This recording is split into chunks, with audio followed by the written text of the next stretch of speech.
સુરત શહેર ગોવિંદા ઉત્સવ સમિતિની મીટિંગ કેન્દ્રીય જળશક્તિ મંત્રી સી આર પાટીલના અધ્યક્ષસ્થાને તેમની ઓફિસ ખાતે મળી હતી, જ્યાંથી પરમિટ ફોર્મનું વિતરણ કરાયું હતું। જન્માષ્ટમીનો તહેવાર નજીક આવી રહ્યો છે, ત્યારે જન્માષ્ટમીની તૈયારીઓ જોરશોરથી શરૂ કરી દેવાઈ છે। ત્યારે સુરત શહેર ગોવિંદા ઉત્સવ સમિતિ દ્વારા 6 જુલાઈ રવિવારના રોજ કેન્દ્રીય જળશક્તિ મંત્રી સી આર પાટીલના અધ્યક્ષસ્થાને તેમની ઓફિસ ખાતે પ્રથમ મીટિંગનું આયોજન કરાયું હતું। આ મીટિંગ શરૂ થતાં જ પહેલા અમદાવાદ ખાતે થયેલ પ્લેન ક્રેશ દુર્ઘટનામાં મૃત્યુ પામેલા મૃતકો માટે 2 મિનિટ મૌન રાખી તેઓને શ્રદ્ધાંજલિ અર્પણ કરવામાં આવી હતી। તે પછી સર્વાનુમતે ગોવિંદા કાઢવાની 16 તારીખ નક્કી કરવામાં આવી હતી, જેથી આગામી 16 ઓગસ્ટ શનિવારના રોજ યોજાનાર મટકી ફોડ કાર્યક્રમના પરમિટ ફોર્મનું વિતરણ કરવામાં આવ્યું હતું। જે મીટિંગમાં સુરત શહેરના 136 ગોવિંદા મંડળોમાંથી 96 મંડળોને પરમિટ ફોર્મ આપવામાં આવ્યા હતા।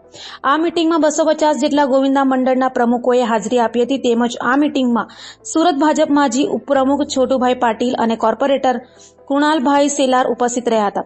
વધુમાં જે ગોવિંદા મંડળો પરમિટ ફોર્મ લઈ જવાના બાકી હોય તેઓએ અલથાણ ખાતે આવેલ સંકલ્પ શોપિંગ કોમ્પ્લેક્સના બીજો માળથી મેળવી તેમજ આ વર્ષે ગત વર્ષ કરતાં ગોવિંદા મંડળોમાં વધારો થાય તેવી શક્યતા દેખાઈ રહી છે।